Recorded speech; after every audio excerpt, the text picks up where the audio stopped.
CA कभी मेरा plan ही नहीं। Don't do it for the sake of society. Society will जज यू एनीवे। वही घिसा पिटा डायलॉग। पढ़ लो, जॉब कर लो, लाइफ सेट हो जाए। लाइफ का सबसे वर्स्ट डिसीजन था उन लोगों के लिए जो मेरी लाइफ में कभी मैटर ही नहीं करती। मोटिवेटेड फील कर रही थी, मैं लेफ्ट आउट फील कर रही थी, मैं खुद को दूसरों से कम महसूस कर रही थी। सच बताऊं, सीए कभी मेरा प्लान ही नहीं था। सोसाइटी के प्रेशर के चक्कर में मैंने अपनी मेंटल हेल्थ तक दांव पे लगा दी, और जो हुआ वो मैं तुम्हें आज बताऊंगी। सीए मेरा सपना नहीं था, ये सोसाइटी का सपना था। वही घिसा पिटा डायलॉग, पढ़ लो, जॉब कर लो, लाइफ सेट हो जाएगी। और मैंने भी वही करा। मैंने भी सोच लिया अब तो सीए बनकर ही दिखाऊंगी। और ये डिसीजन मैंने किन लोगों के लिए लिया? उन लोगों के लिए जो मेरी लाइफ में कभी मैटर ही नहीं करते थे। आज मैं ऑनेस्टली बोल सकती हूँ, ये मेरी लाइफ का सबसे वर्स्ट डिसीजन था। और जब मेरे पास सीए फाउंडेशन की बुक्स आई ना, मुझसे ज़्यादा खुश कोई नहीं था। मैं बार बार उनको खोल के देख रही थी, वो जो नई बुक्स की खुशबू है, मैं बार बार उनको जूम कर ही खुश हो जा रही थी। मुझे उसे देखकर तो ऐसा लग रहा था अब तो भाई अपना बेस्ट दूंगी और हो जाएगा, अब तो करके ही दिखाना है, अपना बेस्ट दूंगी। वो होता ना जोश बिल्कुल हाई होता है, उस पर था बिल्कुल।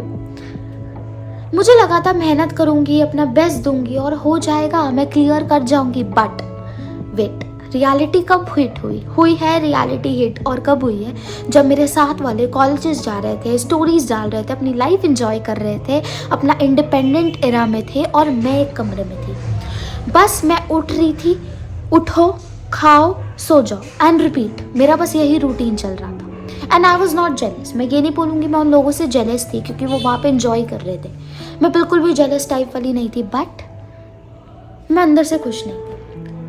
I was not happy. बस अंदर से ना मैं खुश नहीं थी। मैं डिमोटिवेटेड फील कर रही थी, मैं लेफ्ट आउट फील कर रही थी, मैं खुद को दूसरों से कम महसूस कर रही थी। मेरा ना माइंड बहुत वियर्ड होते जा रहा था।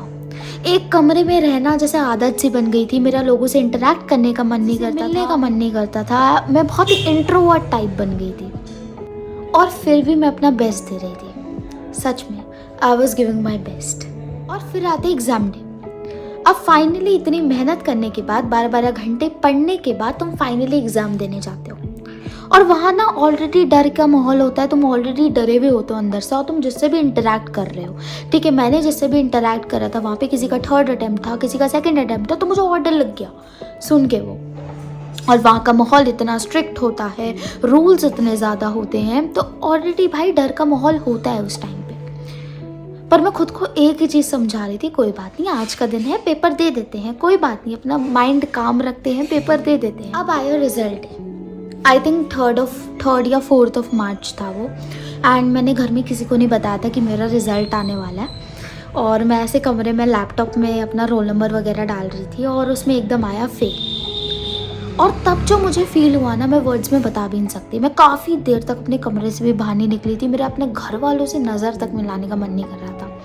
मैं ऐसा फील कर रही थी, यार मुझसे क्यों नहीं हो पाया, क्या मैं कैपेबल नहीं हूँ वो चीज़ करने के? मुझे खुद पे डाउट होने लग गया था। And this was the worst day. मेरे लिए एक हार्ट ब्रेक की तरह था, क्योंकि तुमने इतनी मेहनत करी है उस चीज़ के पीछे, तुम्हारा फिर भी नहीं हो पाया। मतलब उस टाइम पे मुझे फीलिंग आई कि यार क्या मैं कैपेबल नहीं हूँ?